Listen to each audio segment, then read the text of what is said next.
So are you telling me that Nasri deserves this award more than fucking Malik Monk? Absolutely. Hell no. Fuck no. Nah. Malik Monk is one of the greatest six men I have ever seen. He's up there.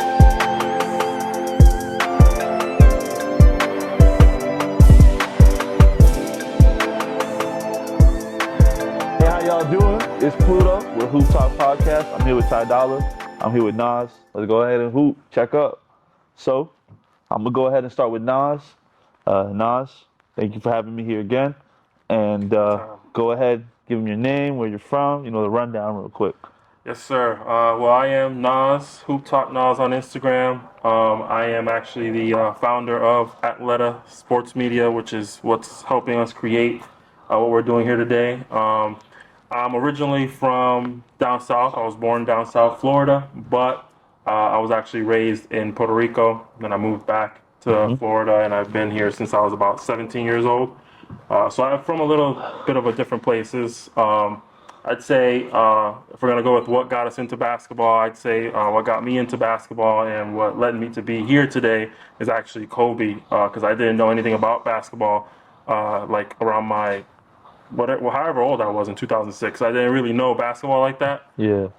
And I remember hearing a lot of talk about the 81-point game, so I wasn't really aware what 81 points really meant. I knew it was a lot because everybody was like talking about it or whatever. So, but I didn't know basketball, so I just whatever. So I started watching basketball to understand like what is 81 points. I knew who Kobe Bryant was because he's just famous. You know what I mean? But I started watching basketball. Next thing you know, you got Allen Iverson dropping 50 here, and then Tracy McGrady dropping 50 here. Yeah. And nobody was really getting to that 60 or even 70 mark, you know what I mean? So I was like, okay, 81 is crazy. So I just started watching basketball to watch Kobe to see if he'll do it again. And then next thing you know, I fell in love with the sport, and now here I am, 18 years later, and I love basketball. We might have our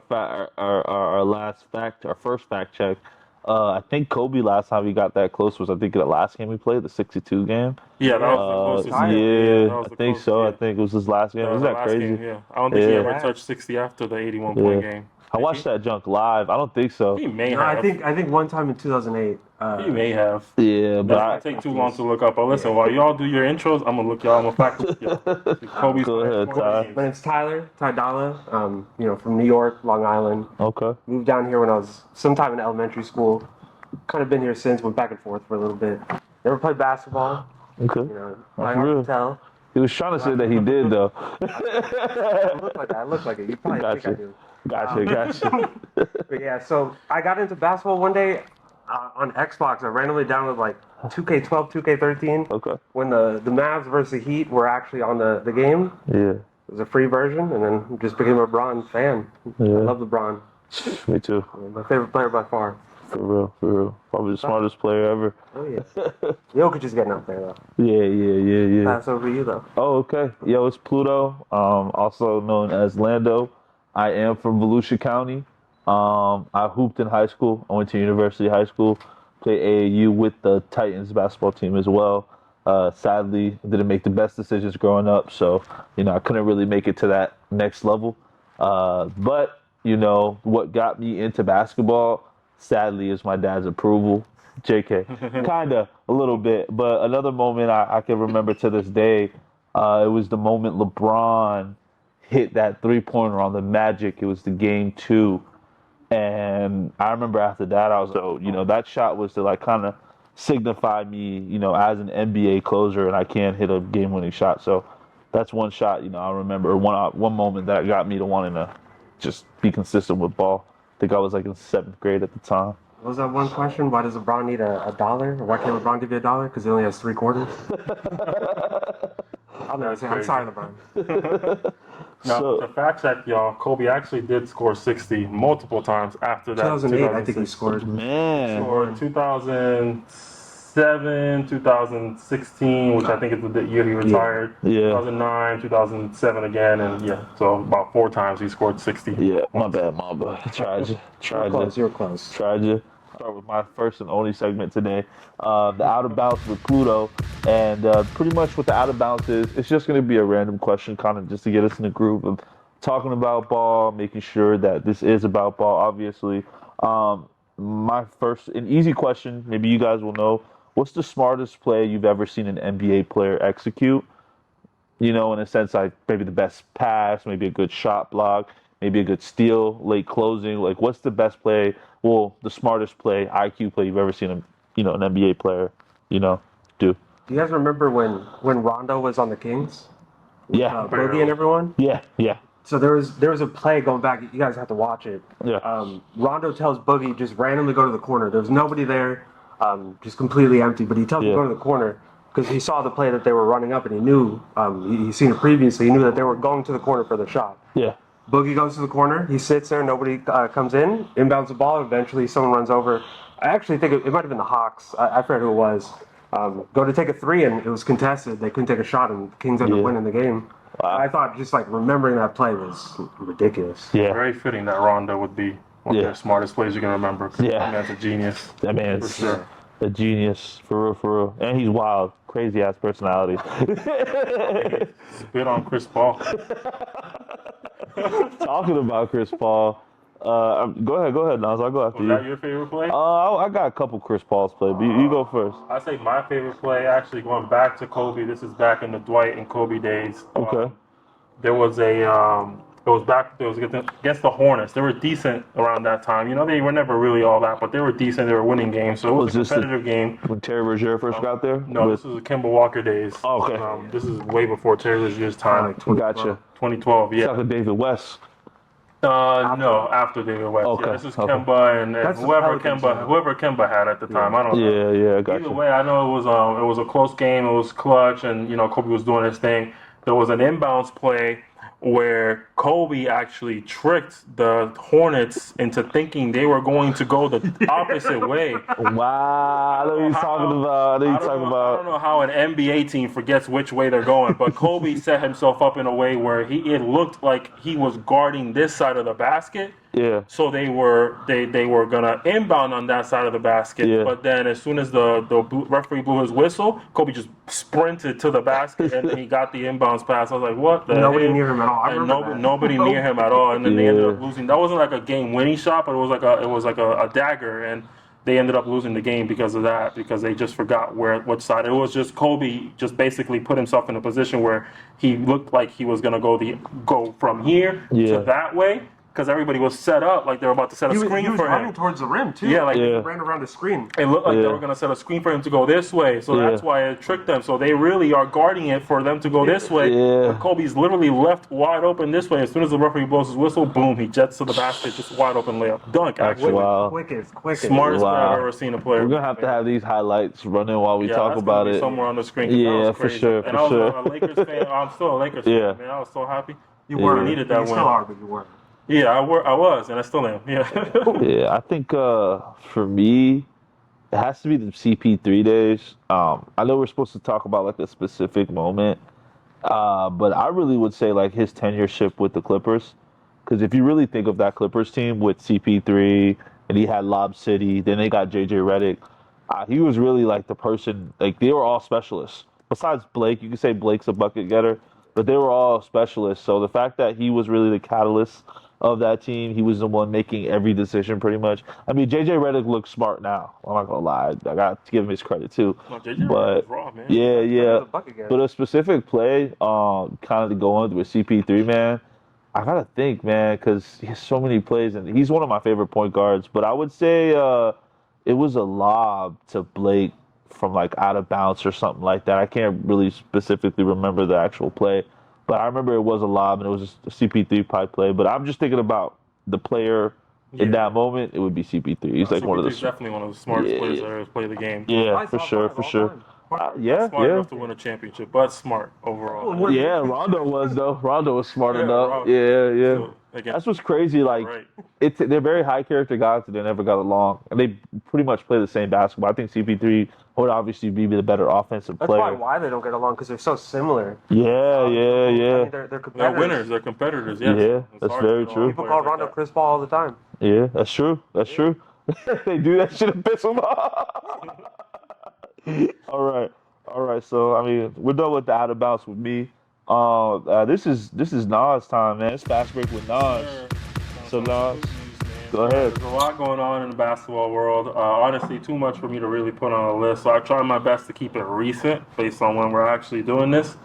But just a few things. You just mentioned JJ Redick. He sounds smart, and you're right. He does sound smart. Braun sounds smart. They're about to do a podcast together. I think it already started. I think they did their first episode. So good. And honestly, listening to them, I think I don't know nothing about basketball. Not at they're all. saying shit. I was like, bro, I coach basketball. I've never said this to a player. I was like, what are you saying? When you talk about X-Man or Yeah, we talked about it. Yeah. line, I was like, what? Why would you? What? No, I don't know what to do. So I'm Or pick the excited. picker. The pick the picker was Right, blowing me. I was like, bro, like, you ain't pick the picker. was- Like, what the hell are you talking about, bro? What kind of play? I know he kind of like to JJ Redick. He kind of had like in the beginning of the video before we watched him talk, he drew the play out that they were talking about, and I still didn't know when he was drawing the play. I was like, yo, I was not, They're doing too much, man. If that's the basketball they're playing in the NBA, no wonder these boys ain't ready, man. But I What? think that podcast. Do you remember Detail with Kobe? My favorite show ever. We were talking about that Sports too. show, Yeah. Yeah, we did. I think that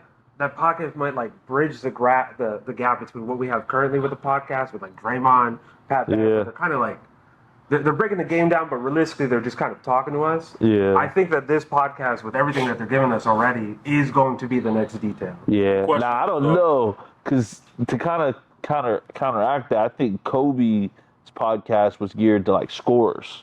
It wasn't really geared towards. Nah, there was had a Kevin Love segment where they he had a was Scottie Pippen talking defense about too. his defense and Scottie Pippen's defense and Kevin Love's defense on Curry during that finals, which is crazy. You would never think to talk about Kevin Love's defense. Yeah. And when he broke it down, so he was talking about like as much as he could, really. Yeah. Now I think about it. Yeah. It was short lived though, and then they started doing detail for other sports or whatever. Yeah, it wasn't the same. It wasn't No, the he same. stopped that way before he he stopped that way. Okay, you're He right. stopped that like a year or more before that, but Yeah. other than that, we got March Madness that just started like maybe yesterday or 2 days ago. Pick your team right now, man, based on who's left. I got Duke always, no matter what. Yo, Florida was my team, man, but Did I they get think. upset? They got upset. Yeah, right? they did. That's another team that got upset. We were Kentucky got talking about upset. teams. Yeah. Kentucky got upset. Kentucky was originally mine. I'm a Dillingham fan. Did Bama make it into the March? Bama, Alabama. Alabama, I don't even know, honestly. Man. Find out. Kentucky got beat by the 14 seed Oakland, whoever that is. I never even knew Oakland was a team like that. And then Yale. Auburn. Yeah, I was Auburn about got to say. upset today by the 13 seed. Who was it? Yale. I think Jeremy Lin went to Yale. If I'm not mistaken. he did. Harvard. He went to Harvard. That dude who How hit you the. get upset by an Ivy League school, man? Like, come on, man. The boys, they got to some play good basketball. programs though. They got some good. education. They're not there. Exactly. They're not there to play basketball. It was crazy because the guy who hit the shot, he had like a step back, a double step back, a left-handed three. It was so ugly. I was like, man, they're really about to lose to these boys. No, there was another upset too that I didn't get a chance to put on Yeah, there. But, it's been actually these last couple of years. It's been a lot of upsets lately. Speaking of college and speaking of Duke, I'm sorry I'm taking on the same. Yeah, no, you're fine. But what you call it? Kaman Maluak, or whatever, however his name is pronounced. He's from the NBA Africa Academy, I think is what they call it. What And position? He just committed. He's actually the third ranked player in high school or in college recruiting. He's the third ranked player, and he actually just committed to Duke, and he's going to go over there with Cooper Flag. Yeah, man. Yeah, in college, I look at metrics. What is his size? Like, how tall is he? He's 7 foot, yeah. Is he is he one of those players that is he inside the basket or is he He's one of an those? interior presence. He's an interior presence. I don't know much about him. All I know he's ranked number 3, and Duke got him. fire. I just That felt team's like that's gonna be worth nasty. mentioning. Yeah, He's that's got fire. Cooper Flag now too. Yeah. Defensive Yeah, monster. he's probably going to play Bro, the that- 4. If they put Cooper Flag at the 4, we're eating. Oh, We're no. eating You can play everybody Cooper up. Flag at the 2, bro. At his natural 4, position. they can't keep up. They won't be able He's playing point guard for Monteverde. He's every once in a while. 6'10", maybe. He's 6 what? He can still grow 6'9" too. or 6'10". Bro, he's you like could 16, 17 years you old could right put now. him at the 4, bro. But if you put that man at the 3, you could be on some Jason, what's his name, Jason Tatum vibes, for Duke. You could, Yeah, he sure. could be on some Jason Because he's Tatum a vibes. shooter. He's a shooter. He's a passer. He's a think he's a blocker. way For better. his age, like he's got some bulk to him Yeah. too. The thing with those players, man, like he's so advanced right now. It scares me to think if he's gonna have that same motor when he goes to that next level. Because at that next level, he has all the tools. I hope he has the confidence. Because I've seen a lot of players like Cooper Flag, and they don't translate into the NBA. That's a Cooper Flag kind of keep it on point. Yeah, I think that's a good pickup for him. Is there anybody else that's notable that's going to Duke with him? We have 3 top 10 players. The other guy is not notable enough. But Okay. I don't remember But true his name. freshmen are going to be starting next year? Freshman, yeah, for sure. Okay. I don't think a starting 5. Depends on who leaves. I don't think a lot of our players should leave this year. I mean, a lot of them, one or two of them are going to just because they're in Duke. You know what I mean? So they're gonna go first round. But like, out of our starting five, I can guarantee you one or two of them need to stay because they ain't ready to go. Like they're in a Grayson Allen situation. Like they benefit more by staying longer. You might as well get it because it worked out for Grayson Allen. You know what I mean? Like he built a good career out of it. He has. He balled out in college. He was averaging 20 points. He made something out of nothing. I gotta give that man some credit. He became Duke's best player as soon as he decided to stay that extra year. Yeah. For the next couple of years too. In the NBA, there's a lot of crazy highlights, bro. That we definitely gotta talk about. We're definitely gotta put all these on the screen, bro. Because let me tell you, Kyrie is on one, bro. Yo. Actually, I know you're gonna start with that one. I'm sorry. I'll do that last. Please. I just saw that alley. I know you're about to talk. That dunk's crazy, bro. Like, he had a couple weeks ago, he had that dunk from Josh Green, the alley-oop. Base on. I was like, what the fuck? And then, what was it? This week, he just got another one on a fast break from Luka. I was like, bro, this is not Kyrie. Nah, 100%. Ramadan Bairi, baby. Ramadan Bairi. Try to think of the last time you thought of Kyrie hitting 2 dunks in a season. Bro, I don't remember seeing Kyrie dunk in a season. I should have done once. It was on Cleveland. But I really don't remember. 2017 leaves the Cavs. He's dunked 12 times since then. Bro, Kyrie has dunked more this season than Blake Griffin dunked with the Pistons. Poor Blake, bro. That's back when Blake was in his bag, though. Blake was in his bag with he was his first year. Yeah, he was in his bag. Aside from that, he hit the left-handed floater from the free throw line over Jokic. That shit don't make no sense, for the game. That shit don't make no sense. Bro, Kyrie, after going how much time do they spend without eating? Is it just a day? No, they a week? It's like hours sometimes. I just got a whole rundown from my Muslim brother who's trying to convert me. He was saying it's from like sun up to sun down. And they can't even drink water or nothing. They just gotta like a dehydrated, starving Kyrie. Bro. Can't win with his left hand, bro. With his left hand. He's naturally left-handed. I just saw a clip. Apparently, he's naturally left-handed, huh? A little less crazy, man. It is a little less crazy, but it is still a difficult shot. He typically shoots with his right, so like it's typical. That's crazy. What I'm not as exciting, but Bam did hit a 3-point shot for game, which was tough because he's not typically shooting a lot of threes. He's shooting them more this year, though. Yeah, I got a game winner over. I don't even know who. Did I write that down? Yeah, versus Detroit, which is less impressive. But still I got beef with Bam. I got beef with Bam. I just feel like Bam, bro, when he goes and plays those actual good centers, he's not the same player, bro. That's how I feel about AD, but we're not gonna get into that today. I'll go on. I don't see that with AD. I think AD be showing up. You seen AD against Jokic and Embiid, bro? He got ate up. Yeah, those boys are physically stronger than the boys. Those are the centers you're referring to, though, right? Yeah. Those are the two best centers of the league. He's going off against Nurkic and Valanciunas. It's like, who cares anymore? Yeah. Like, so here's a valid question for y'all. Who's the third best center in the NBA? Third best center in the NBA. It depends. You consider AD Sabonis? I think Sabonis has got the best out of AD. If we are considering AD a center, then AD for sure. He is a center. He's been the center the last 2 years. The last couple. So AD. I mean, but after that, top 5 would be Sabonis and Bam. Yeah, I'm taking AD over Bam. I realistically think those 3 are interchangeable. Yeah, for sure. I think Şengün. You can. I say Bam and Şengün are interchangeable, but I don't think they're better than Sabonis. Yeah, I think Sabonis takes a spot over them easily. I think they're like 5A and 5B. Sabonis just broke the record for most double-doubles in a row, bro. Like, he's insane. I mean, you see what he's doing with the Kings? He's. I mean, De'Aaron Fox was nasty before, but now they're a real playoff team consistently. He's got that Jokic game. It was funny because I saw this picture. I don't know if you guys know about Pokemon. I'm a nerd. Y'all will find that out. So they had like a picture of Charizard, and it was Alceg, whatever the dude is, Alceg. Then they had a picture of Charmander. And it was Sabonis, and they had Charizard, and it was Jokic. Oh, we're gonna find out. We're gonna put that on screen. That was the most fire because it's true. Because I think though Şengün next season is gonna be better than Sabonis. I think Sabonis is a little bit out of position. Well, next season. I think he needs one more season before he can get there. I think Sabonis will only get better.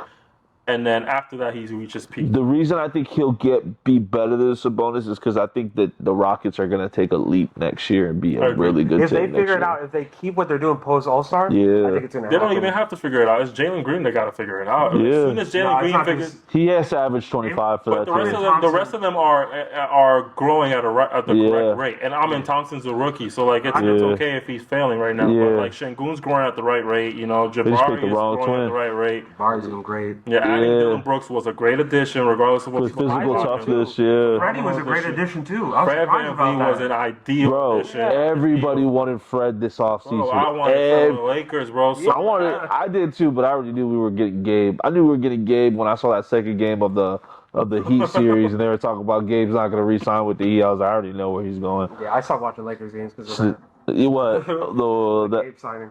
Really? That Gabe signing was supposed to be everything for us. It's the Spoelstra effect, man. He just be tricking people into getting. I see the video on that this year. Well, he be Hassan tricking. Whiteside, Dion Waiters, all those players that they be giving up, bro. Whiteside was legit though, but he didn't really care about the game like that, bro. Like he wasn't really He was a little trying. off. Yeah, he wasn't. He trying. was. But he used to run around the locker room in circles instead of the You zoomies. saw the tweet when Trump got elected. He's like, "I'm moving to Hawaii or something." I can't be in America anymore. I'm moving to Hawaii. Yeah. Some more crazy stuff though. Yeah. I'm gonna leave this next one for last because I'm gonna talk about. Let's go with James Harden first. James Yo. playing defense on Kawhi. Well, how much were they up? 21. Oh, he was messing around. They're Nah, but the crazy thing is Kawhi missed. yeah. That's the crazy part. I know he was He pissed. passed the ball to Kawhi and then closed out. I ain't gonna lie. Most defense Harden's ever played in his life, bro, and it's against his own teammate. I was like, what the hell? And Jalen Green, what did he just do? Oh, he had a crazy shot where he just he dropped someone. Then he hit a Stared look down away at them three. first. Yeah, stared at them Yeah. first and then hit a look away I forgot three. who that was. He snatched him too, hit him with one of these, and he threw it behind and the then back. he looked at him and then look away three. I was like, bro, I promise you did not think that was going in. You were just you took the risk to get the clip of the year, bro. Yeah. He took the risk and he That won. dude's gonna be a clip, highlight won. reel. Who, Jalen? Jalen Green, yeah. Man, we done mentioned him like 5 times. He just needs to get himself together. We can get into him one day, bro. But if I start on him, bro, we'll never stop. But I'm not a believer. I really am. I mean, in that draft, I think he was a little overhyped. I think there's a couple players, 100%. players that are a little I bit think better he was than a him. project that people didn't really want to admit. They try to make him more complete than what he really was.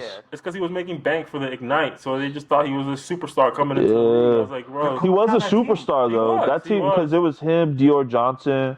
Dior Johnson. I Kuminga. forgot about that. Bro, guy, he's man. balling right now. Dior Johnson is balling. He's had. Who does he play for? He plays for like some D JUCO school because he didn't have good grades in high school. Dior Johnson. Dior Johnson, yeah, bro. Tattoos, right? Yeah, double overtime. He had 50 points and a game winner all in one game. I'm like, yo, he's hooping in JUCO right now. He should be somewhere playing right now. Year, right? In his division or conference, whatever. Look at Kuminga too, though. Look at Kuminga on the Warriors. Yeah. He's looking like he's been the best His player in that hype draft. could just end. You get him in the NBA. Yeah. I don't think there's any been. I'm sorry. I don't think there's been any JUCO players that got in the NBA. Nah.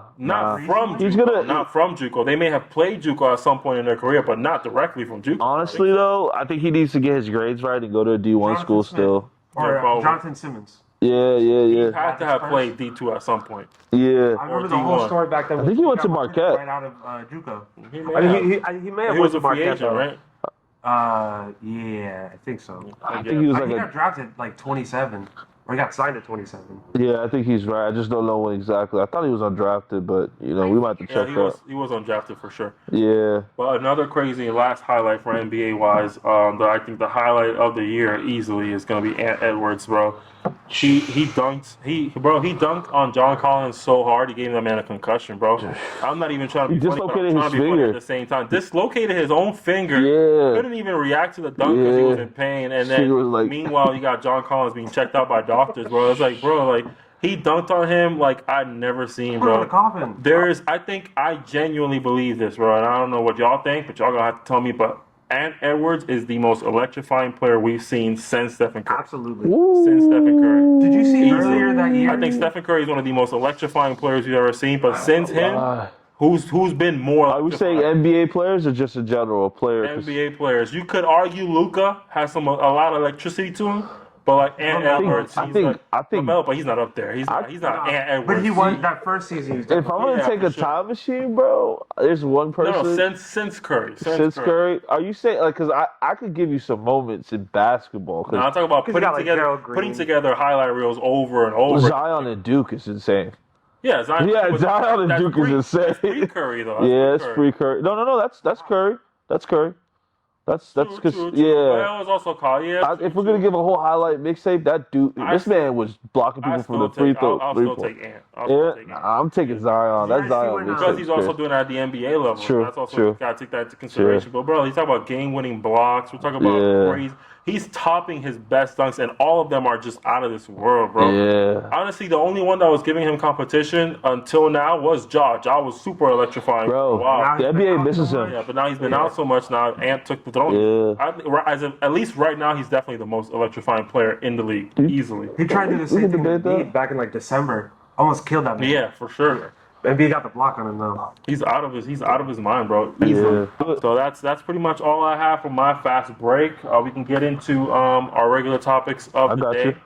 All right, so segment 3, it's what truly separates a pro hooper from a local hooper. So I could definitely attest to that because I experienced that in my life. I'm a local hooper. I would call myself a West Crowd legend. I have dropped the most points in that gym. I got a lot of respect. A lot of people respect me too there. You put in a lot of time. I've trained there. I trained with Nick and his dad there. So, I've done a lot of time there. But, like, a pro hooper, man, this guy, you got to think, this guy lives and eats this shit. Like, he's not missing a wide open 3 at West Crowd. I am. But he's not. Another thing else, it's also the IQ and understanding how something works, even if you're not in that position to make it work. And what I mean by that is, hey, this is a long rebound. I know I'm probably going to have to go by the 3-point. I'm going to stay by the 3-point line to grab this rebound. Or just knowing how something folds out before you even noticing it folds out. And that's a pro hooper. So to him, he could be a pro hooper from Europe, and he's still way better than the local hooper. I mean, there are those anomalies, those people that are gifted. But a pro hooper is a pro hooper, bro. There's nothing you could even... Like, Berto, sorry to bring up, he's a pro hooper. So you could tell, like, his jump shot's the same jump shot every time. Like, just as Reek, it's the same jump shot every single time. Know how to get to the spots no matter what. Yeah. That's exactly what I was going to say. A local hooper is trying to get to every spot on the floor. A pro hooper is getting to the same spot. He knows exactly where he knows. He's like, I'm going to go to the same move every time. I'm going to shoot the same shot every time. This is what I practice, and I'm going to make it. You're not going to stop me from doing that. So repetition consistently over and over. Yeah. And also knowing where to score. Like I said, like he says, they know where their money's at. Like, hey, I'm really good from 10 foot out. I have an amazing jump shot, probably the best jump shot in the world from like 10 foot out. Let me take that jump shot. It was like Tim Duncan, bro. Tim Duncan was a perfect example of I'm gonna get to my spot. I'm gonna take my shot. Yeah, I'm gonna take my shot, and then we're gonna see what happens at the end. Bro used to kill that like step, that's half spin, and then spin again, fade away, like. Banker. Yeah. Or it was like on the baseline. He'll get to the baseline and turn around and jay it. There's no better example than LaMarcus Aldridge. That's another person, bro. Getting to the same shot every time. And all they do is they work on counters to get to that shot. They're not looking to, you know what I mean? And worst case scenario, if our defender is good enough, now I'm working on counters to get off of you and get to a different shot. You know what I mean? Yeah, 5 different ways to get to the same spot. Sean Livingston has never missed a turnaround mid-range. Yeah. that's a pro hooper. And then another big difference is like these local hoopers don't understand how organized the game of basketball truly is. They play the game thinking that it's all, at a whim, you know what I mean? Like all sporadic and improvised. It was like nothing these players do is improvise. They make it look so easy to us. We think that they're just, they're that good, or Kyrie's doing all this stuff and he's just that crafty. It was like Kyrie's doing this because the system is implementing him to do that. Yeah, you know what I mean? Kyrie's, if he goes to a team that the coach is just like, we're not looking for these shots, Kyrie might not look so good. Even though he's a phenomenal player, there are coaches and systems that can make players look worse because the game is so organized. You got to take this shot. You can't take this shot. On a fast break, this is what we're going to do. You got 5 players on the court. When we're on a fast break, this is what you're going to do. This is what you're going to do. And every fast break, you watch them, boom. This player's doing this every single time, no matter what happens. And it's like, that's the organization that a lot of these local hoopers aren't prepared 100%. for. They're not prepared to play a system. And it kills them. You know what I mean? You play 23 seconds of perfect defense. He needs 1 second. That's it. Bro. Some stupid shot over 3 defenders. I went through 4 games of that, bro, last year as a Lakers fan, bro. This was the depressing thing I've ever seen. Bro, he literally 23.9 seconds. It was a reason the Lakers lost. He was the only reason. He abused Besides Jamal Murray went crazy. He did, but we could have took the Jamal Murray beat down. They always take it from the point guards. We always Steph Curry, De'Aaron Fox gets off. All the that was crazy. oh my bad. That was crazy. I'm saying like the point guards usually get off against the Lakers. No. It's the centers that Didn't we get have. any better there, but it's Yeah. okay. Just keep Double going. down, but I appreciate it. Let's press play. It's okay. Well, it's the point guards who do really good against the Lakers offensively, man. Because they got no defenders, really. There's nobody at the one or the two that's Well, gonna D'Lo's stop it. their point guard. That's just enough right there. D'Lo's Defense. been great, but Not on he's defense. not that defensive guy. No. And Reeves was average on defense last year, trash on defense this year. So, but to get back into it, like that's another thing that really separates a lot of these local guys is the discipline to work on these things. You know what I mean? Yeah. And then a lot of these guys don't realize like if you're not gonna play defense, you gotta go crazy on offense. You know what I mean? Like Reeves is gonna have a career because he may not be playing the best defense, but he does so many great things on offense. You can offset that as best as you can. Yeah. Those 2 points that he didn't get you, Underrated this off passer, on, too. he can get you a pass. He can create 2 points. You know what I mean? But these guys, they're gonna take time off on defense and then botch it on offense. It's like sit your ass on the bench. You're not gonna make it in the NBA like that. Look at someone like Dion Waiters. You know what I mean? Like sporadic. You know, like what's the word they use? Streaky. He's a streaky player. J.R. Smith, He's Dion J.R. Smith. Waiters. They don't play defense and then they botch it on offense. It's like, well, this is why you had to finish your career earlier than you wanted to. They discipline. They train for all these shots. But J.R. Smith stopped playing when he was, 35? Like, that's not terrible, but it could have gone longer than J.R. that. Smith went to Dion China for a Waiters little bit, finished too. way sooner than that. You know? Don't forget, J.R. Smith went to China. He played for the Shanghai Sharks, and Exactly. he came back. Like these NBA players right now, they're not the same as they were with like, a lot of players will be done after the 13th season, 12th season. Like the wear and tear isn't the same. Like KD, if you think about it, bro, we're being blessed. We have the best basketball probably right now, longevity-wise. We had KD for 17 years. We've had Steph Curry for almost 15 years. We've had LeBron for 21 years now. Yeah. So like when you really think about it, bro, like with longevity, we're actually Tim Duncan was with us for almost 15, 16 years. He played almost 20. He played 20, 17, 18. That's what I'm saying. Like Kobe, 20. Like we are the generation that gets the longevity. I feel bad for those players that didn't have like those athletic trainers and, because who knows what their careers would have really been. They were lasting, 12 years? 12, 13, 14 years. On the other side, though, that number is going down. People are getting more injured every year. And we're not really seeing longevity anymore. We're seeing people retire a lot earlier. Yeah. I'm going to say something controversial here. We need to get rid of AAU. AAU basketball is a cancer. It's causing people to get injured more often. It's causing these kids to come in the league with so much wear and tear. An additional 4 years on top of their high school career. I make a lot of money from AAU basketball, so I don't agree. But I played AAU I understand what you're saying, though. I don't think we need to get rid of AAU basketball. I think we need to regulate AAU basketball a lot more. We can't have these trash-ass programs promising these kids like they're about to do something when all you're doing is just taking money from their parents. I don't think kids should get paid in high school. I know they're getting paid right now, but I don't think kids should get a lick of money in high school. I think all the money they should touch should be in It's college. controversial. I don't think they should get paid in college either. That's my personal opinion. Because we're from that I generation. think they should get paid. I don't think they should get $7 million. I don't think that's $7 million. I mean, you gotta think about it though. There's some of these players, like we said it earlier, they fizzle out after college. So that $7 million they made in college might be the $7 million that kicks their family out of poverty. March Madness is a multi-billion-dollar operation that they run every single year. Yeah, bro. Alone, not counting the rest of the league, not counting the tickets they buy for that. March Madness alone, 1 month and realistically 2 weeks. 2 weeks. They're making billions. They can afford to pay these guys. They deserve it. Yeah. They get injured. They ruin their career. They're not able to get insurance. A lot of them. But on the AAU route, I think you're right because it's poisoning a lot of these players who think they're better than what they really are. And you would know, you see it. Like even from where I'm from, a lot of people think they're really better than what they really are. And then I noticed, this is how I got my wake-up call. I played center in high school. I was 6'2". I'm not playing center in college, even if I go to JUCO. And I'm not playing center in any other league.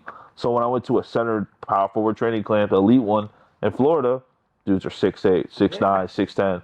It's the AAU coaches, and it's partially also your parents trying to tell you this dream that you're going to be a 6'2" center. Like, no, you're not, bro. And the only 6'6" dude I know is Chuck Hayes. If you know who Chuck Hayes is, he was 6'6". He played center for the Rockets. But other than that, man, You like do that Well, now. that comes into the coaching too. Like the coaches have to be able to like, listen, we're gonna have to use you at center, but let's work with you so you like develop your Draymond, skills. Still, Chuck you know what I Hayes, mean? Make them more yeah. positionless. Yeah, like at least Everyone's playing. work on their skills at least. You know, help them with their dribbling, help them with their Yeah, a shot. lot Like, of these don't kids just don't make do them that. learn how to do hook shots and post moves and all Yeah. that kind of stuff. Because Because you're not gonna do that 6'6" or 6'2" in the NBA. that's why a lot It's of not these gonna kids happen. and all these high schoolers, college players, Yeah. they're not ready to play at the pro level, man, because They're not there's getting so the many things holding handles, them the jump back, shot. and then you got to think about their personal life, what's holding them back. You got to think Yeah. about their school, what's holding them back. Yeah. It's like there's so much that they're not ready for. They don't realize how little amount of people actually make it to a pro level. Yeah. And they got the skill, you know what I mean? So like my real question here is like, is it a skill issue? Is it a will issue? I think it's a will. I think it's you're a not will. you're not going out of your way. And who's stopping you from going out of your way? You know what I Yeah. mean? You can bike to the park every day to play and do all these silly little pickup games.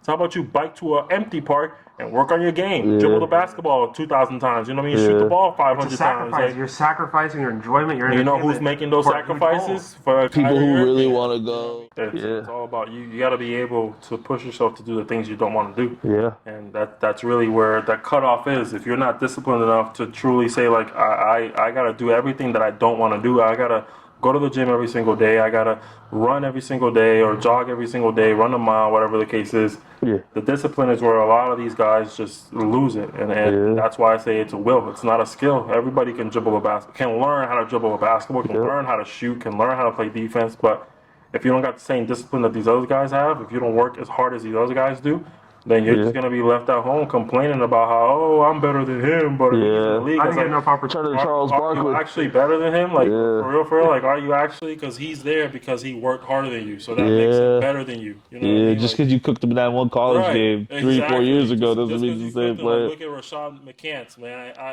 I hate his take sometimes, bro, because he's that same. He has love that same, man. he has that same mentality. It's like I cooked you in practice, so I'm better. Like, bro, Oh, I get what you you're saying. I wasn't get what working. you're You saying. wasn't working as hard as them. You know what I mean? Like, Yeah. he wasn't working as hard as your teammates, whoever they were. I think he played for the Wolves, right? He played for the Wolves. You weren't working as hard as He caught a couple bodies though. He caught a couple bodies. I didn't know he was Of course catching he did. bodies Yeah, before. of course he did. But like, His build is and wild. He was tough in college. He was Yeah. super tough in college. But like, Yeah. He fizzled out. It fizzled out because at the end of the day, all his mentality was I'm better than you. I should be getting more opportunities than you, Yeah. instead of I'm not getting the opportunities. What do I have to do to get them? You know Yeah. what I mean? How can I be better? It's that Yeah. victim mentality. You know what I Yeah, mean? Like, he also had like that, like you said, the victim, but it's also like the complex of not being coming off the bench, being a starter.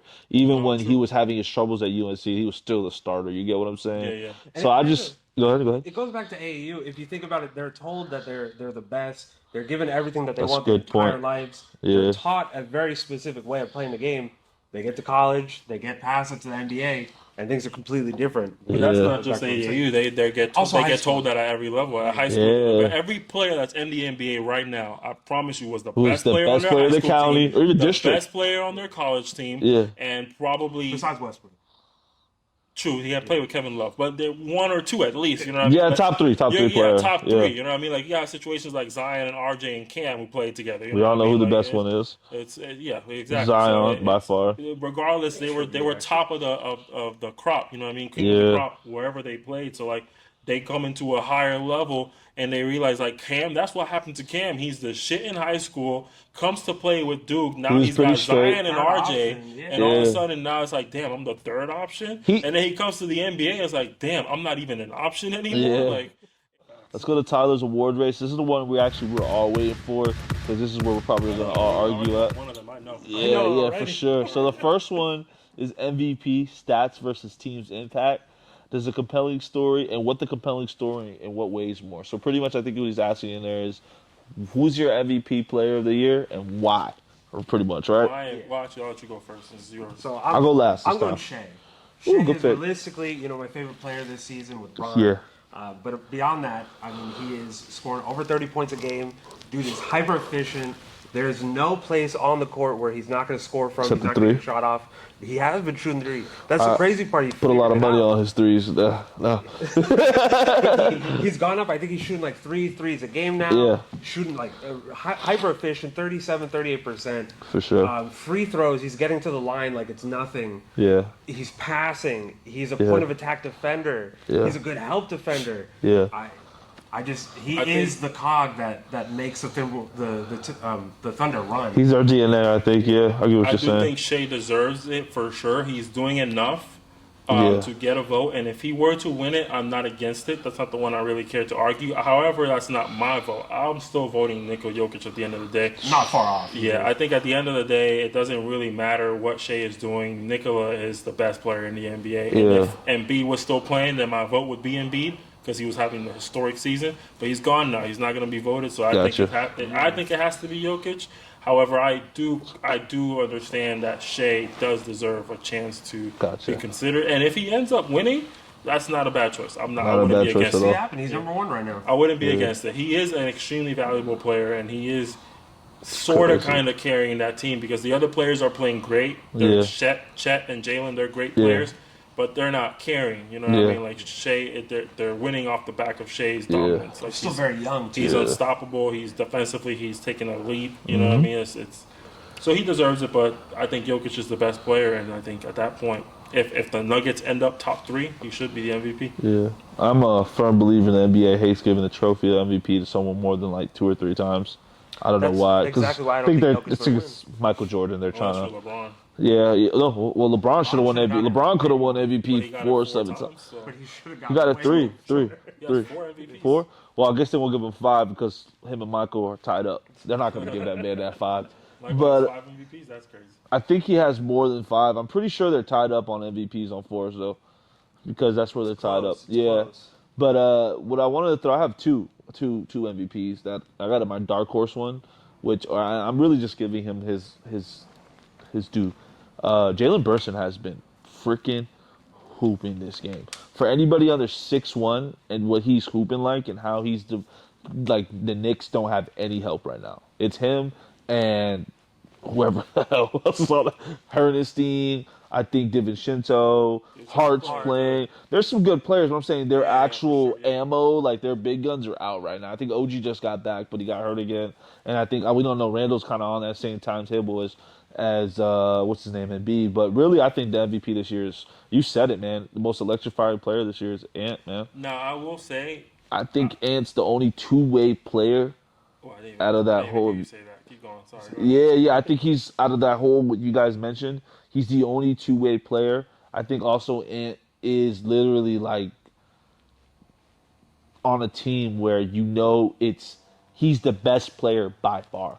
Like it's Ant and then whoever's on Minnesota. And I think he realized it this year. Oh, I think he realized. I think it was supposed to be. I think Karl Anthony Towns last year was still holding those keys, but I think he realized like the only team we're gonna really win is if this man gets 25 shots instead of me, and that's why I think he's the MVP. To be honest, he might be this generation's. You know how we had Kobe, and then other people had Michael Jordan. I think that's going to be Anthony Edwards going to be the one to take those shoes where he's like everybody's favorite player to watch, kind of like that. Oh, I love Kobe. Like, because when you look at a Kobe and Michael Jordan fan, their DNA is a lot different than a LeBron fan. I think LeBron fan is more of an appreciator of everything. When I look at it, when I see Kobe and Michael, I think jab step. You know, I just think of like people who are purists, like people who like scores, people who like watch it like entertainment basketball. The guys. Yeah, and I don't have to throw away Kobe. Kobe's basketball was super entertaining. He had some of the best basketball ever.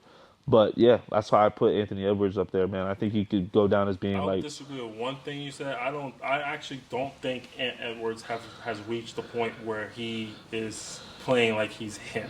I feel like he's still. I think he's at the stage of his career where he's trying to get people involved too much. Yeah. I don't think this is gonna sound weird. I just don't think a player like Anthony Edwards should be averaging 26, 27. I think he could average 32, 35. I think he needs to average 30-something to really Which is why I said I think he's figuring it out. Like we have to. To be him, you have to put yourself in a position where the team and yourself have agreed, no matter what happens, I'm going to get my shot. You know what I mean? I think he's at a point where it's like, I want to get Cat involved. I want to get Gobert involved. Cat's gone now for the year, so like what you're saying, I think that's going to happen pretty soon. I think it's going to happen. I just think I don't know if he's MVP yet, and like I think people are asleep on how good Minnesota actually is. Not to mention people don't realize like a lot of their winning comes from what they bring to the table on defense. That's what I'm trying to say. Because on defense, on defense, that's what it is. So I just don't know if Anthony Edwards is realistically like MVP per se. Yeah. I think he's getting there. I just don't know if I would be willing to really vote on him. I will agree with you on that though. Like real quick, like what you said, like he also has insurance on the back end. He has Gobert, he has Karl Anthony Towns that are shot blockers. So like I guess playing that tight defense that he plays, he could get away with getting sauced, and then someone could still help him and get the block. So their team defense is like they play that old school string defense where everybody's kind of like switching. And it doesn't matter who we just gotta catch a body. I think I think Minnesota makes a couple good moves next year. I think Rudy Gobert has to go. They can't keep both Karl and Rudy. I think Karl might have to go. I think Cat might need to go. And I think they need to go. Defense because of Rudy and Finch. People hate Rudy so much because it's like he gets so much money and praise for like, having no real skill set. What he doesn't show up on the skill. Exactly. He's a hustle player. Yeah. You don't see what he does. You don't see. People change the way they play the game. They don't shoot it in the paint. Like you can be a game changer without hitting a shot. You know what I mean? Like, you can change. Like people don't like.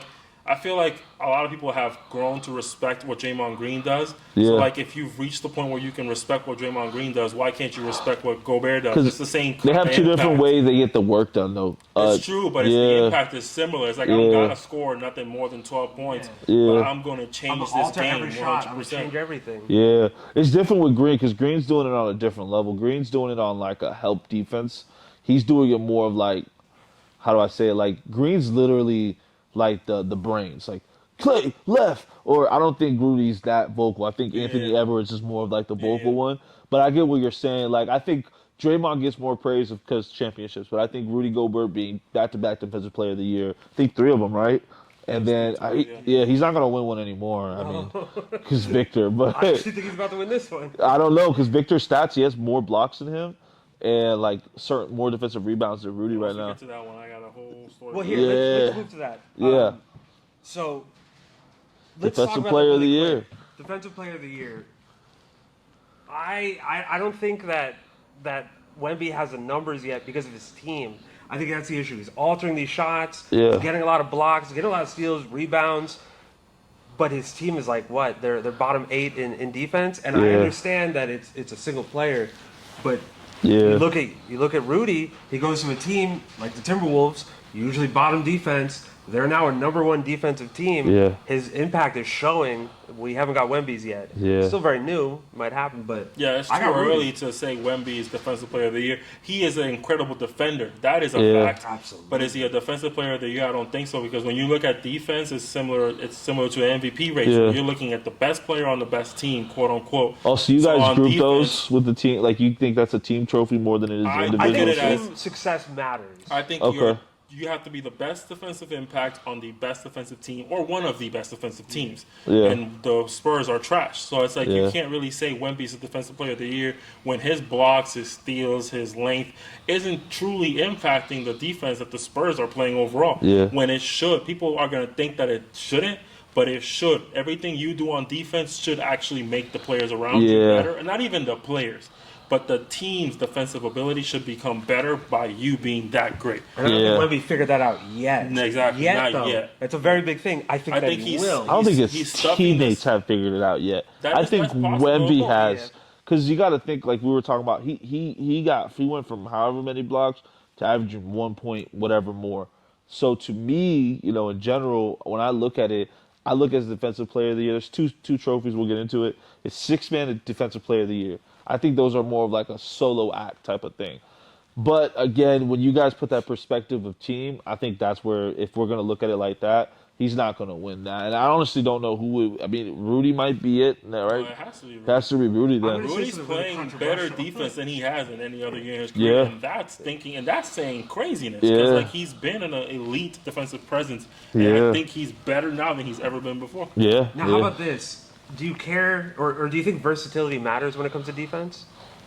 No. That's where Draymond drop. where Draymond That's where got- Draymond and him drop off, because I can't switch Rudy into. This is why LeBron's another one of my favorite players, because he went to that Miami Heat year where he came in 1 to second 5, place in easy. defensive. He guarded 1 to 5. He remember we talked about Thiago Splitter getting blocked at the rim. Like, he guarded 1 to 5. So when I look at that, I need like a 6'8" dude who can.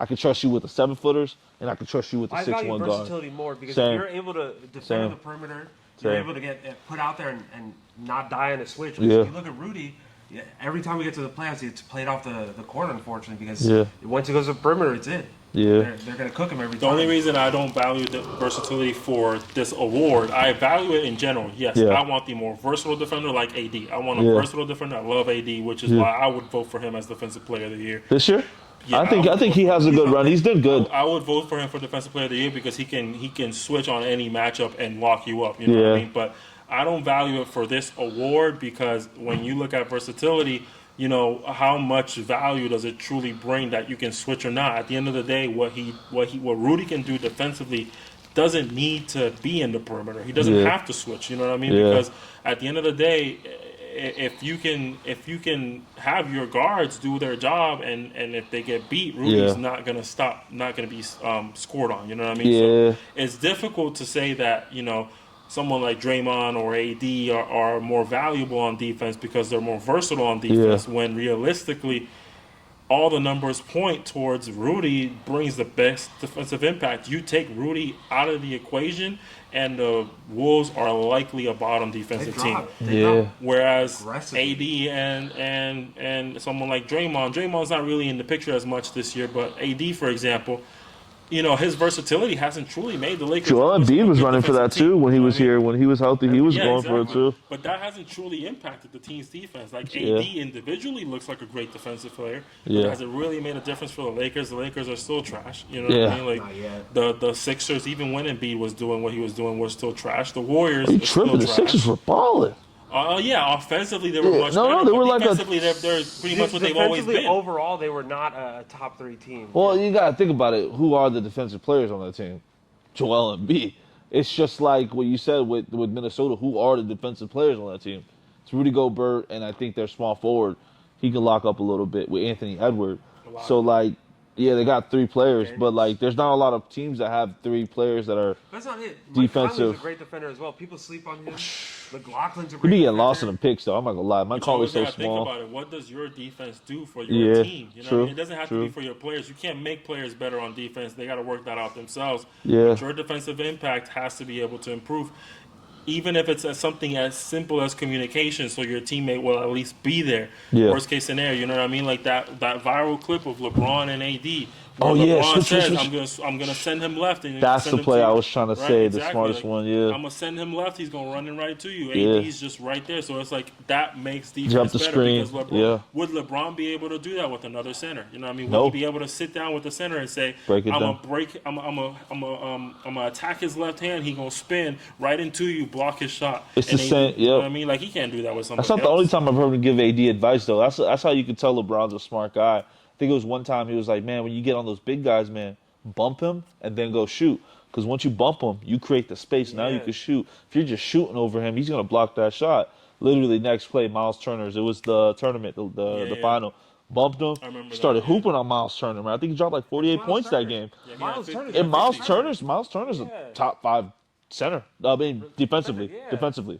I don't know. Yeah, defensively, he's good offensively. But He yeah, is, but yeah, I know what you His mean. game's I know also what you mean. uh, his game is. He's got that Brook game. It's Yeah. wherever he decides to go, you know, it's going to translate. Like I think those big bulky centers who can shoot, they do really good on, like I said, those fast teams where they're trailing at the end and now they're shooting or they're taking the center away. So yeah, 100% for sure. You want to go on to most improved? Yeah. I'm not really gonna have a lot to say about that one. This is gonna be a little controversial, but I'm going Sengun, and I'm gonna tell you why I don't think it's Tyrese Maxey. When it comes to Rookie of the Year, most improved? Do we look at real improvement, real player development where we see them working, or does their role changing matter? So if you look at Philly, they lose James Harden. Yeah, They now have a creator that they need. They have a ball handler. They need someone that's going Yeah. to score more often. In comes Tyrese Maxey. Is he scoring just as efficiently as last year? It hasn't changed. No, it has gone down, unfortunately. The His threes, his twos, his turnovers, he's fouling more often. You look at Sengun, he's shooting better from the field. You know, that guy's not a three-point shooter, so I'm not going to talk about that. But overall, he is shooting the same amount. They are playing the same amount of minutes, 3.6 up from the last year. They are, you know, he's scoring more efficiently, or at least the same amount. He's passing the same amount. Yeah. You know, his assist to turnover ratios are the same, but his stats have gone up. I don't see My thing is always, it's not about how much did you improve necessarily in every category. You can do better in multiple categories. At the end of the day, the title of the award is who is the most improved. Yeah. And to me, it's about based on who you were last year, who took the biggest leap. Sengun was a great player last year. He's a great player this year. Maxey was a good player last year. He is a phenomenal player this year. He's a leader of that team. He's able to still win them games. You know what I mean? So he took his improvement as a player is what changed his role. It wasn't the other way around. If his role would have changed because he had to, and then he put up those numbers, then I would understand. But it was the other way around. It's because of how great he played that now his role is completely different. Now they're looking, okay, you can really knock these shots down. So we're going to continue to give you these shots. So he's more improved than Sengun because Maxey went from being a third option on a team to an all-star. First option now. Went from being realistically, arguably the best player on the Rockets last year. He was almost on the G League at the beginning of last year. He was arguably the best player on the Rockets last year. He was. Again, the best player on the Rockets. So it's like, is he the most improved or did he simply just improve? But do you look at stats when you look at most improved? So if he's not shooting as well as he was last year, if his shooting has actually gone down, but his scoring has gone up, do we really only look at the scoring then? I look at impact. I look at how much is your impact compared to last year, and I think Maxey's impact is greater than Sengun's impact compared, because Sengun's impact, he is a reason the Rockets are doing better, but the Rockets could do a lot better than what they're doing. You know what I mean? A lot of other factors are playing a role in why they're doing better. Fred VanVleet, Dylan Brooks. I was about to say that Jabari. his supporting cast got a lot better. So like Sengun isn't really the reason why they're better. He's not the only reason. I think talent for talent, Houston might be better than the Philly when you line up. All right, this is what I mean by player for player. I'm saying, okay, we got Embiid, we'll go Sengun, right? For talent wise, we'll go Tyree, we'll go. What's his name? Yeah. Tyrese wins. And then, no, I'm not saying who wins. I'm saying, like, when you match up all the talent that the Rockets have, the talent have more Rocket. I'm not saying they have more talented players. Yeah, the Rockets have more talented players. I think Philly has the better players. When it comes to, like, the two best players, they obviously have the two best players. True. When you saying 1 to 10, but they also have Buddy Hield. They also have Tobias Harris. I think after, like, the third player, Philly drops off tremendously. Fourth at best. Fourth? Okay, fourth. But like, the Rockets don't. It doesn't drop off, like... Who are the top four players? You got Jabari. I think Brooke... what's his name? What's his name? So we got Brooks. We got Jabari. I'm going to put Thompson up there. Green, Sengun. Thompson's not up there. Eason. Thompson's just about as good balling. But I'm not saying he's good, but he would be up But we're there. saying, when do they start dropping off? Easily by the third player. Yeah, easily. Yeah. After Tobias Harris, it's a drop-off. No, the Rockets start dropping off after the third player, in my opinion. I think after Tobias Harris is dropped. You got Sengun and you got Brooks. Would even throw Greens in there. Jabari's not there yet. I think you start dropping off at that point. I think Jabari is there. I think Jabari's better than any after we three. To stop there. After four, it definitely drops off. I think after four, it's shaky. So it's all that worst case scenario. They're equal. You know what I mean? No. That's what I'm saying. I think next year, if they move them pieces right, they could be really freaking They're good. building a great team. Yeah. With a great coach, who's I the think. coach again? Udoka? Yeah. They'll be a lot better next year once they figure it out, for sure. I'm still going Sengun though. I don't think so. You don't think so? Okay. For my most improved, and I'm sorry he got hurt, but I don't know how many games you watch from him, but I got to go Scotty Barnes. I think y'all tripping. Yeah, that's I think a good one. They traded Pascal because they decided we're going to run this all through Scotty now. That's why they had to get rid of Pascal, because they basically do the same thing. I think Scotty's a little bit more bigger. Yeah. I would go Scotty Barnes. I think the fact that you got the best player and they traded him to say you're now the best player, I think that's... Forget the statistics. I think just role-wise, you went from probably the third best player your rookie year to now you're the first best player. So I'll go Scotty Barnes. But like to win the actual thing, I think Tyrese is going to get it, man. I think Tyrese made a big move this year, and it was not a move he expected within James Harden leaving and then Embiid getting hurt. He had no choice but to be the most improved player this year. He had no other option. Who are they going to rely on? Tobias was there playing at MVP. Oh no, Tyrese he was not going to off. get that. No, Tyrese never fell off. Tyrese was at his peak when Embiid was there. No, he's playing worse. He was getting now easier than shots. Yeah, He's getting harder Honestly. shots now. They're what you're saying that everything kind of dropped off. The reason why is because he is the offense now. Yeah. So both of you guys are right. That's where the role change. Yeah. But I understand. That makes sense. Yeah. Who's your most improved? Tyrese. Okay, Tyrese. Easily. Yeah. I think Scotty and Şengün are the only ones I can give him any argument. But Surprised no one said Tyrese Halliburton.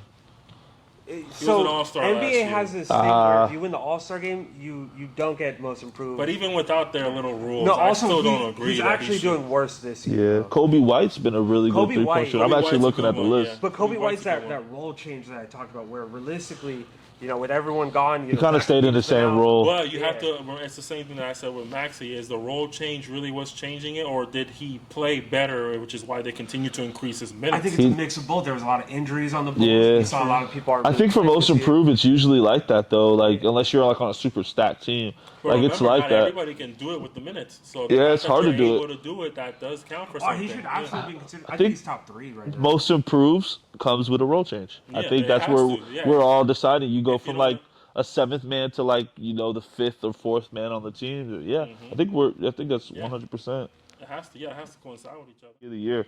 I have a question before we get into this. I think we could just cut We- that we- one short. we know- Yeah, do that's we Wemby, agree but- that- Yeah, Yeah. bro. But let's What do about let's do this. This is what me and you guys were debating outside a little bit. How far is Wemby and Chet though? I think far it's between? yeah, talent wise. People say so. I think it's just as far as people say, if not further. I think it is too. People What say it's ridiculously far. Like people say it's like Wemby to. I don't even have a comparison. They say that Chet it shouldn't even be in the running at all. Nah, they're wilding. They're wilding. I think this is a good example. I think Wemby as far to Chet as Jason Tatum is to Jaylen Brown. Ooh. I think Jason Tatum is a far better player don't than think so. Jaylen Brown. I got one even better for you. I think think so. it's a Luka Jason Tatum vibe. No matter how good Jason far do you Tatum think- gets, I agree with that. How far do you think? But that's because you don't think they're far. I think How they're far do you- really far. Oh, I now you're think tripping. We Luka. don't got time for that. Oh conversation, 'cause now you're man, tripping. Luka runs his whole team and Luka is rebounds. better. I Yeah, agree with way you, better, but though. Not way better. No, Man, he's not way. You I put agree with JT you. on. You put JT on that Dallas team. It's not the same I Dallas agree team. with you. I'm not saying Luka's not better, but he doesn't clear Jason Tatum. He doesn't clear him. Like he definitely wins the battle, but he doesn't clear him. Where is he better at him then? What is No, I JT agree that better Luka. than I the do defense, agree, but other than I do agree offensively? that Luka's a better player. But Oh. your notion that he's way better is where I think you're wrong. Like the way better. All right. So I have a So Because question. now you're just saying now Tyler's right because of you. I don't like JT like that, so it's all good. I have a question with this though, with Rookie of the Year. Do we look at positions a little bit too much? Do we really? Or I'm sorry, do we not look into positions, different variables, different Yeah. responsibilities enough? I got a dark horse for that too. I think Brandon Miller's a good one, but James Vasquez. I think Hammy played good. I think all the extra stuff is unnecessary. There's But I nothing. just- There's nothing to truly debate that Wemby's not the I agree greatest this rookie year. we've ever seen. I'm saying in prior years, I feel like we don't really look at positions as much. So out of the last 20 rookies, 14 of them were guards. 2 Wow. of them were centers. Wow. Are we not considering that maybe centers, they play a different role? But can you they have name different one responsibilities? that one rookie of the year that probably didn't deserve it? Malcolm Brogdon. You don't think who that year deserved it over him? Yeah, I'm not gonna lie. That was Malcolm a Baldwin, terrible he year. came I into have the to go NBA as a back and look, veteran. but That there was- was absolutely He was on a that race. Milwaukee, right? He Milwaukee was not the team. only one that was year? close. Sarge might have been in that race, actually. Oh yeah, I'm not. Sarge just barely have a job. Chris? He barely has a I job. think he was in Stop that it, race. bro. He's the tallest person on Golden State and can't start on the. Listen, I feel you that if he's on in the race, but like for real, bro, like okay, no, he didn't play, so never mind. Ben Simmons didn't play his first year. Yeah. Jaylen Brown wasn't competing for that. Brandon Ingram was not competing for that. Well, Brandon Ingram that year, we knew Brandon Ingram was the best rookie they from were great, all the but way they were- from the Duke. No, you have to actually pull up the Rookie of the Year voting to see. No, I know, but I'm saying, look at all the rookies that got drafted. None of these guys are competing for that. Like Buddy Hill wasn't competing for that. He was one of the closer ones. I remember him. No, I'm genuinely. You have to go back and look at it. I'm telling you, that was a close race. Brogdon barely won that. Who did he barely The hit? argument is, like, did anybody deserve it more than him? I don't think they did. so. I genuinely do think so. Who do you think deserved it more that year? I'm telling you, I think it was Sarge. I think Sarge. You think was going against Saric him. played better than him that year? You're Absolutely. tripping. This man was a 6-man on like the third best team in the NBA at the time, the Milwaukee Bucks. The Bucks weren't like that back then, though. He was on that championship team, No, wasn't but he? that was I 2016. might take it back because his numbers weren't as fascinating as No, I they thought were they not. were. Nah. I don't even. He averaged what, 12 points a But game? like where Sharik's It was. I think it was on the team that he was on too. yeah, Milwaukee was a good I team. don't remember exactly who it was. You do have to pull it up, but I'm almost certain it was Sarge. based on this, Shark was second in Rookie of the Year. Yeah, so it was Shark, and his numbers were better per se. Yeah. Okay. So we're going to the numbers. Sarge should have won it. He barely got a job right now, man. I do believe that Malcolm Brogdon was the better impact, though. I think that's why, if you look at impact to a team, I think Malcolm Brogdon truly did make a difference for the Bucks as a rookie. And it's hard to do that, you know what I mean? Yeah. But 100%. the last one that you're going to talk about is the one that I 100% wholeheartedly disagree with you. All right, so I guess we can go to the last one. This one's going to be a good one, 6-man of the year. I haven't been watching basketball enough to give you Wholeheartedly that. disagree. This- There's only one right answer. This is just a take for me. This is Go ahead. Nas Reed. I think he's a good I'm a pickup. Nas Reed fan. Wholeheartedly. You guys too. have to understand. Me too. I'm No, the I biggest think he's Nas a Reed great. fan I you'll think he's a see. great player. Anybody named Nas is a great I think- person, bro. I think Nas Reed is the 6th man of the year. Is he from Florida too, Nas Reed? He's from Florida, No, right? he's a part of Jelly Fam, so I think he's from up north. Okay. Great scorer. We've seen it. He could shoot the three. He's a paint scorer. Yeah. He's all around. Great. He can grab and go. He Yeah. can grab the rebound Fast, and initiate the he offense. moves. Good passer. He's low key. The stats really don't show it, but he's a great passer for the Timberwolves. Yeah. So a great defender, versatile. He's not defensive player of the year or a defensive team, but he plays defense. So are you telling me that Nas Reed deserves this award more than fucking Malik Monk? Absolutely. Hell no. Fuck no. Nah. Malik Monk is one of the greatest 6-men I have ever seen. He's up there this year alone, not overall. I'm about to say No, no, no. Jamal This year Crawford, alone- Lou this year- Will. This year alone, I know he Ginobili. hasn't had these type of years Yeah. every year, but this year alone, his season as a 6-man is up there with Jamal Crawford. It's crazy and Lou because he Williams. was with LeBron and the Lakers, and I swear, He had a great year, but Yeah. this year is triple, quadruple, quintuple. he was starting back, at bro. shooting guard that year though So with LeBron and the No. Lakers. matters in the NBA, Must and be out of Nas your Reed mind. is No, No, I'm agreeing with Out you. of your mind. I'm agreeing with you. two-way Bro, player. Malik Monk is averaging no 6-man, no reserve is averaging more minutes, more points, and a higher efficiency than Malik Monk in the fourth quarter. A reserve that is your closer and probably going to take a shot before got that your clutch two gene, best though. player. He's got that is the clutch 6-man gene. of the year. Malik's always had that clutch gene Career though. highs in points, assists, and some of his efficiency numbers. Like, come on. Yeah. Nah, I'll give you that. He's running away with that Just the award. versatility you get from Nas. It's crazy because not What to is that kind word of when to you get kind all of the side votes? with him because I watched a couple Kings games. Unanimous. I would watch Malik. It's unanimous. Like I would watch Malik come in the game, and it's like the offense is being ran the same as if Devin or as Fox still in there. So what you're saying perfect is, He's better than yeah. Malik Monk is a better player than De'Aaron. I'm kidding. Yeah. No, I was No, what? Malik Monk is balling, bro. Yeah, Like, I there's think he's gonna get a way- good contract I next think year. we need to revisit his numbers, bro. He's balling. Nah, He's he is, balling he is, way he more is. than Nas Reed. I'm not saying he's not balling. It's Nas gonna be a Reed- close race. To It's not me, a close though, race. what you're getting from Nas is just more valuable for what I'm into. I think I looked it up today. I don't even think Nas Reed was my second choice. 6-man. Norman Powell is having a better season than He just Nas came Reed. to life though, like literally after Russell Westbrook got hurt. Yeah. Nas Reed also just came to life after Cat got hurt. He wasn't playing. Nas has this. been hurt. Yeah. Nas has been Not hurt. Like this, his numbers took a big jump because of the I points didn't he's even putting look at up. his latest You gotta numbers, think so more if they're minutes, more better, then points. I'm gonna vote for him even more now. Yeah. But that's what he said about Norman Powell, so it was the same case. Yeah. So I mean, Nas is locked in for me now. All right, so appreciate this is that. gonna be the funny one, Coach of the Year, because I think the Minnesota's I think it's between Minnesota. It's not Doc Rivers. Well, hold up. And it's not Darvin Ham. Surprisingly, he's doing very well. But Darvin Ham is a basketball terrorist. He is the worst telling substitution you. coach I've ever seen in my life. And LeBron had some really bad. I think Mike Brown used to be really bad with substitutions back in the day. I think being a good coach who knows when to pull him in and reel him out is very, very underrated, bro. So Darvin Ham is not as bad as the media. he got better. He's a slightly average coach. He's worse than Luke Walton. Absolutely. Fuck no. Nah. If could you never make tell me that worse than Darvin Walton. Ham the head coach of any other team, he would do better than Luke Walton did on what was it? The Kings. He went to the Kings and has the same exact team that Mike Brown has right now. Exactly. And is balling out. So he didn't have Monk or Sabonis. No, he had Sabonis. They made that trade. No, he didn't have Sabonis. Sabonis just came here a couple years ago. Yeah, he's Luke 2 Walton. years ago. completely different Mike trade. Brown came a year ago, like 2 years ago. No, but Luke Walton Yeah, was that's what out I'm saying. before Luke Brown Walton came. was way They must have made that trade Luke around the Walton same time he got after a fired. year. Yeah, he had that sexual harassment shit he had going. Allegedly. know that. Allegedly. Yeah, sexual harassment, allegedly. Put the news article right here. Yeah. But I think I'd probably go Chris Finch or I'm gonna say his name wrong, but The Thunder. Dignall, I'm the gonna go with The Thunder's coach should really. Now, Either one of them. he's doing the most with the least amount of he's the youngest actual. team by far. Yeah, he's doing the most with the least. He should. It's between him. To me, it's the Thunder. It's Minnesota. It's all these little market teams that are playing really good. Even the Cavs coach.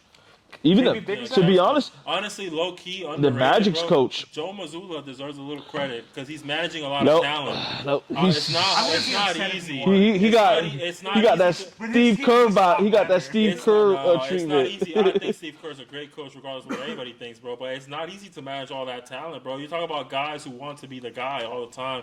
To be able to fit them all into the system and win consistently, like it's not He's got easy. three good. Well, he got like what you're saying, like to kind of capitalize it. He has Jaylen Brown and Kristaps Porzingis bought into these.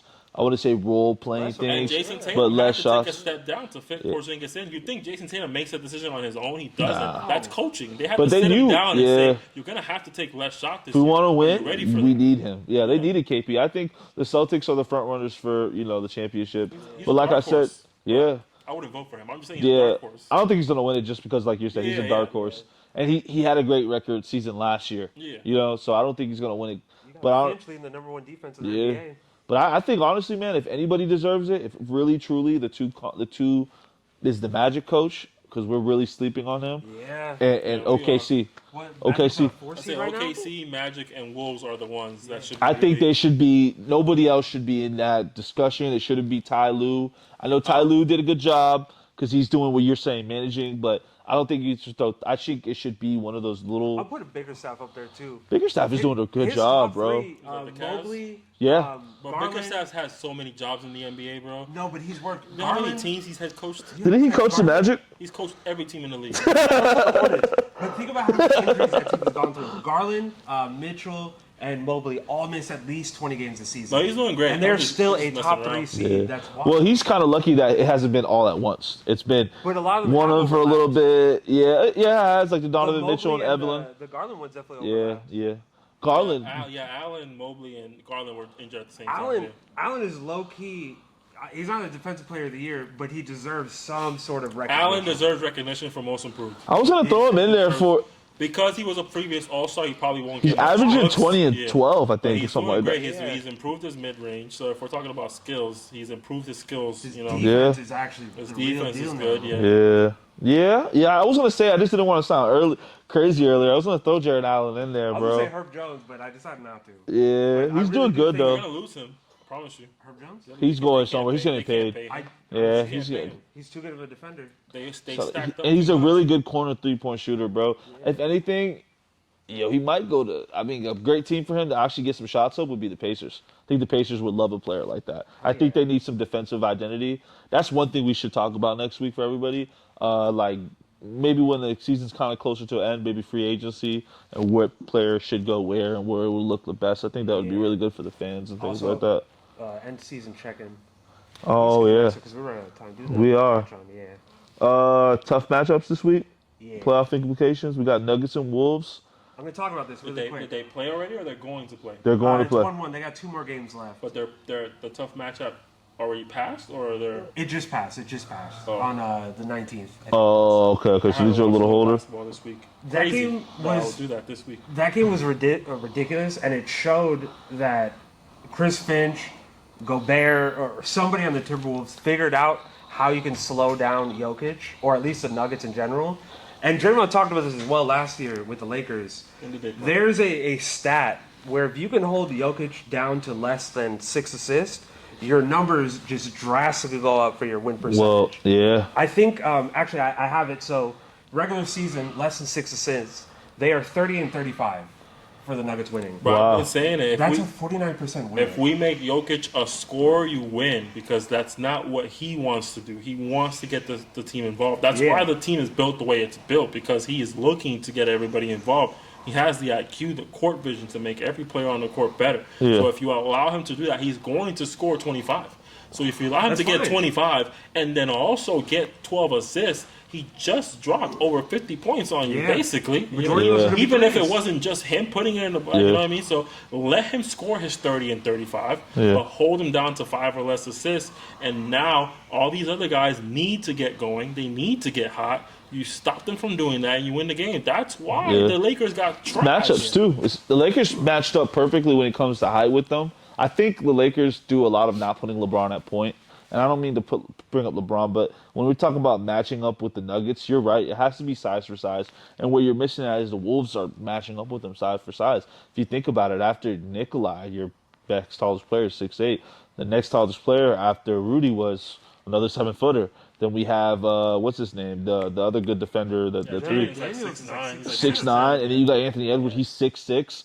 Mike Conley's like their really small player in that offense. Been the best defender for Jokic on the Wolves? It's none of the players that you named. It's Luka Garza. Yeah. That dude, he knows how to perfectly body him up. And that's the thing with Jokic. Luka Garza's also a really thick guy, too. But he's high motor. He's very strong. He's thick. He's going to defend him properly. He's good with his hands. He's going to get steals. But the big thing with Jokic, we've seen it. AD doesn't defend him that well. Rudy Gobert doesn't really defend him that well either. Too small. A lot of these lengthy guys, they don't work. You need someone that can body him up. Yeah. He's going to bully you around. Make him feel uncomfortable. You make anybody feel uncomfortable. That was a success. Now, it wasn't the same Jokic, but that was the success of the 2020 championship. It was the physicality that Dwight and McGee brought to the table. Like, people aren't going to talk about it because it wasn't the same Jokic we have today. Yeah. But, like, Dwight Howard was low-key locking him up. You know what I mean? Like, he was being too physical for Jokic to get comfortable. I know it was a different Jokic. I do understand that. But, like, players like that are what Jokic doesn't want. And it works the same for a lot of players who are you know, get to your spot heavy, you know what I mean? Yeah. Because when you get physical with them, that's when you stop them. Look at how the Boston Celtics stopped Kevin Durant. True. Got physical with him, just fouled him without fouling him, basically. That's why Pat Bev, all these smaller defenders work so well on him, because they know how to do that. Jordan Poole is the best sixth man ever. they put him to the sixth man, and he's playing like he wasn't the Warriors. Balling, bro. Yo, The secret is you just have to figure out a way to integrate him. Yeah. Him starting just doesn't work. I don't think he's one of those players you can put too much on his mentality. I don't think he's that. Man, I'm gonna sound so mean. I don't think he's that smart. I don't think he's that. He's not a calculated player. Yeah, his basketball IQ is very, very low compared to what a starting point guard should be. And that's why when they made that switch with him and Jones, I felt like, okay, we know what he can do now. He can come off the bench, give me some buckets. Your job is to get me buckets off the bench. Man, he's averaging 24 off the bench. Efficiently, too. Nicely. Looks like the old Jordan Poole, because you're not game planning for him anymore. He's one of those players you can kind of sneak in. I don't know if you remember back in 2K back in the day, the X Factor. He would have been like the X Factor. I think he should ask for a trade. I think he can go to a championship team and help a team actually win off the bench. I think this year with him was a year of growth. And I think this is what he needed. I think they needed to give him everything he wanted to understand that maybe you're not ready for everything. I think he shot himself in the foot because of last year's playoffs. I think a lot of teams are going to look at it as like, is it sustainable? When it's time to win games in the playoffs, are you going to be on the floor? Because when he played last year, he barely saw the floor.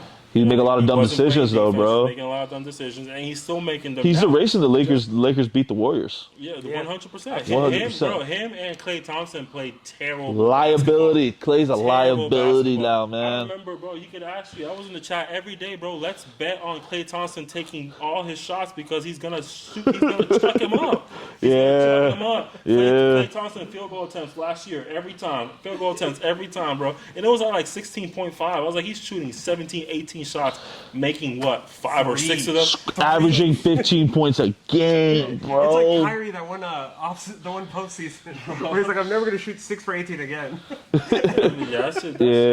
It was a liability. Crazy. And the Jordan Poole shot himself in the foot by having that type of performance. Like, our teams are going to look at longevity, and not longevity, but sustainability. You think if he would have went to a team that was a little bit better, he would have played better as a starter? I think so, because I don't think they would have ever started him. So rely on him less, you think? Yeah. If he would have been on a team where he was like the 4th option, maybe even the 3rd option, maybe not coming off the bench, but on the starting line, do you think he would have done better? You can't rely on your player who has clearly established himself as a 6th man. You can't just rely on that. Yeah. How often have you really seen a guy who started as a 6th man, made a career as being a 6th man, evolve into like the starter? It doesn't really happen. Especially on a team with a player that has the same role as you. Like we've seen bench players evolve into starters. Well, he's their point guard when he starts. You said, go ahead. We've never seen an actual 6th man of the year type of guy. You kind of know who's a starter and who's a pretender, like real fast when you see certain players. Like, I think that season where he's like when he was with Andrew Wiggins, like I have to get paid. I think that was a lot of fool's gold because when you look at that Boston Celtics bench, they weren't that good. They weren't that good. Segment for next week. Pretender. I like Yeah. But Boston Celtics bench wasn't that good, and all the teams that they played, like Nuggets weren't that deep at the time. The Lakers weren't that team, and I'm talking about that Warrior run. I don't think the Lakers even made the playoffs that year. But regardless, all those teams, like, it's this year that a lot of the good teams that were pretty decent teams now have benches, like the Celtics, Milwaukee, not just top heavy. Laker. Yeah, not everybody's just like 2 good players, and then they've actually orchestrated teams that actually have a good starting lineup and a really decent like bench. Like when the Knicks get healthy again, man, people are not talking. Team. Bro, I'm telling you, bro, they caught my eye. I hate Stephen A. Smith, bro. But he bro, you gotta think about it. Mitchell Robinson hasn't played.